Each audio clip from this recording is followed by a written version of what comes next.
Hello, my name is Gillian Caldwell, and I run a global detective agency working to end the human rights abuse, environmental devastation, and corruption associated with the worldwide trade in natural resources. So what do I mean by that? Well, we helped hasten the decline of the bloody Khmer Rouge by halting the illegal timber trade that was funding their operations. Also, in the last 2 decades, we helped focus the eyes of the world on the scourge of so-called blood diamonds and kickstarted international systems to ensure that diamonds don't fund or fuel violent conflict. We discovered secretive mining deals in the Democratic of Congo that left the US Securities and Exchange Commission to investigate, and ultimately, New York City hedge fund Zift to plead guilty to violations of the Foreign Corrupt Practices Act and agree to pay $413 million in settlement.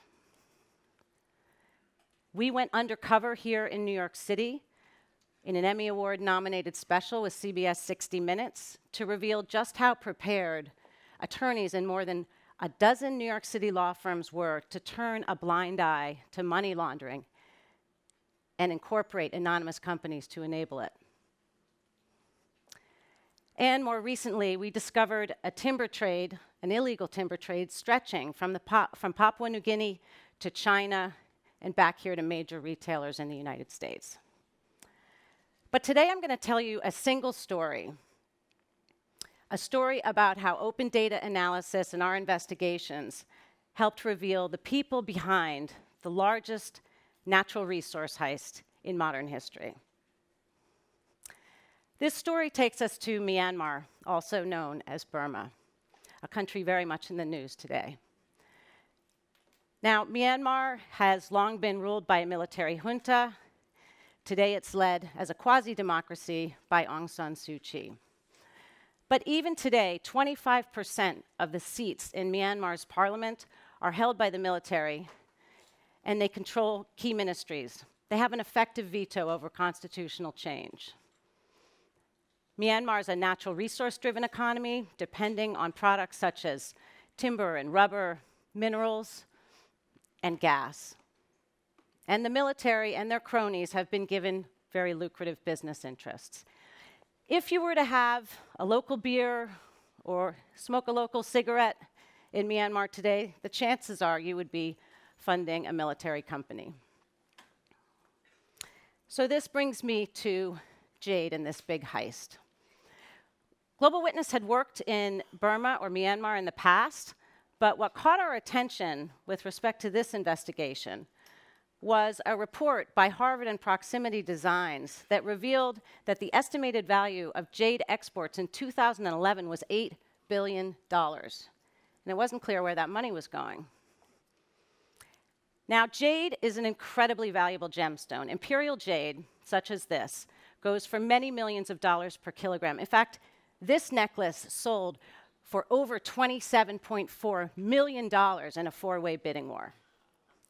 And as luck or misfortune would have it, the very richest jade deposits in the world lie buried in the ground underneath Kachin State in northern Myanmar, bordering China, which drives jade to those excessive heights because of its elite status. Since its independence from Britain in 1948, successive military regimes in Myanmar have exerted control over resource-rich areas of the country. And you can see here that jade mining in Kachin is indeed a very big business.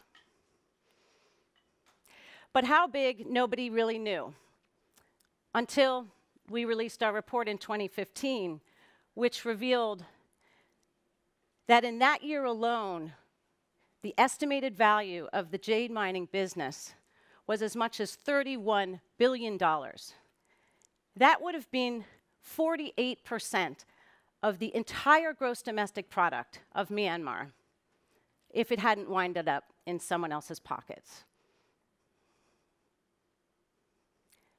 Meanwhile, people surrounding these mines are, of course, living in dire poverty.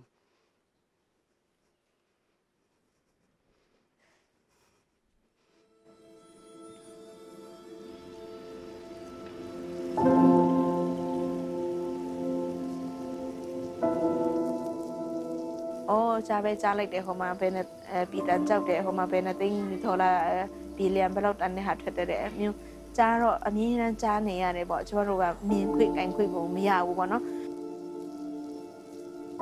ကျွန်တော်တို့အတွက်တကယ်ပါကျင်းစားပါပဲလာတာတမတော်လေးလေးနော်တို့စစ်သားလာပြီမှလာမေးတာပေါ့နင်းတို့အကုန်လုံးကိုပြစ်တက်လိုက်ပြီဘာညာနဲ့လာချောက်ပဲမှကျမတို့အကုန်လုံးကိုကြောက်နေရတာတမတော်ရဲ့ကြောက်စိမ့်လုပ်ငန်းမှာအများကြီးပါဝင်နေတယ်ဆိုတော့ကိုတွေ့ရတယ်စစ်တပ်ကကြောက်စိမ့်လုပ်ငန်းကိုကာကွယ်နေတယ်ဒါကိုထိန်းချုပ်နိုင်ဖို့ကြိုးစားနေတယ်ဆိုတာထင်ရှားပေါ်နေစေပါတယ်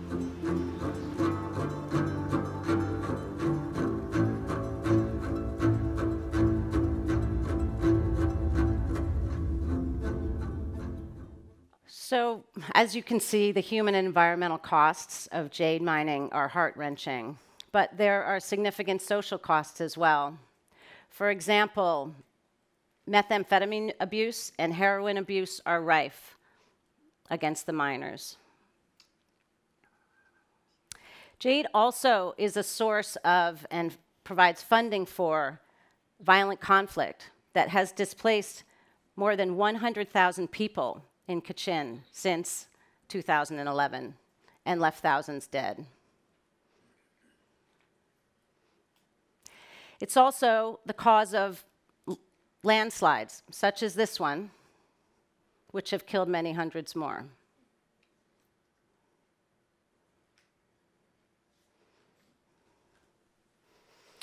This brings me to the data, though. How was it that we were able to confirm what people had long suspected about who was behind and benefiting from this $31 billion enterprise?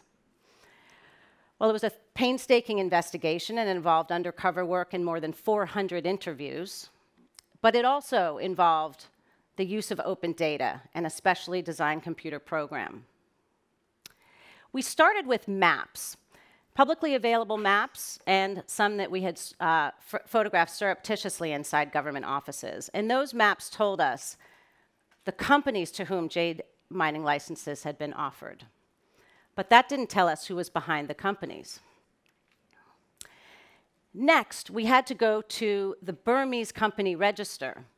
This was a searchable database of thousands of companies in Myanmar that enabled us to get access to director and shareholder information, as well as national ID numbers, which is so important in a country like Burma, which has very few unique names. However, this database was painstakingly slow to work with. It didn't have the search function we needed, and it would have taken us weeks to figure out what was going on. So we worked with Open Corporates, which is an open source database of more than 130 million companies worldwide. And we designed a special computer program, and we downloaded the entire Burmese company register, took it offline. And then we're able to automate the process of searching and piecing this information together. We captured other information online, for example, information about government sanctions lists, which we scraped from government websites. And we found archived copies of newspapers, which included the names of candidates for office and their national ID numbers. And this helped us paint a picture, and it wasn't a pretty one. The people behind this industry were, not surprisingly, people like General Sway. In fact, a who's who of military generals, men with guns, Chinese interests, and US-sanctioned drug lords. Hidden behind obscure companies with proxy owners, these elites are reaping vast profits, even as the people of Kachin are literally digging the wealth out from underneath their feet. When our report went live in late 2015, it received widespread media coverage globally and in Myanmar. In fact, in Myanmar, there were various newsstands that were downloading the Burmese version of the report and selling it, which is a little form of micro-enterprise and some cold comfort under the circumstances. But this isn't just about headlines. You know, we investigate, we expose, and we advocate. And so in this report, we called for the government to suspend jade mining licenses until this business is to provide data critical to how the industry operates, to ensure that jade is a central tenet and piece of the conversation with respect to peace negotiations, and to conduct social and environmental impact assessments. It's been just over a year, but working closely with allies like the Kachin Networking Development Group, we've achieved some important results. The Myanmar government did suspend jade mining licenses. They formed a gemstone policy working group, which includes civil society, something that would have been unthinkable just a few years ago. A gemstone policy, which includes some of our recommendations regarding open data, is making its way through the parliament. And a social and environmental impact assessment has been ordered to see if it's even possible to mine jade sustainably in Kachin. This is just one of more than 15 investigations and campaigns we are active and engaging in around the world. Oftentimes we work through exposés to drive advocacy, and other times behind the scenes. In China, for example, we're working directly with the government to draft their due diligence guidelines for sourcing rubber and timber globally. In Afghanistan, we're trying to ensure that the Taliban doesn't continue to fund itself off the back of the lapis lazuli mines. We're working to keep the forest, the lungs of our planet, standing, protected from illegal logging in places like the Congo Basin, the Amazon Basin, and Southeast Asia. And keep your eyes peeled for a blockbuster new investigation on corruption here in the United States coming to you next week, next month in partnership with a major news network. In a world turned absolutely upside down, we've got to turn it right side up. And in a world of so-called fake news, together we can ensure the truth prevails. Thank you.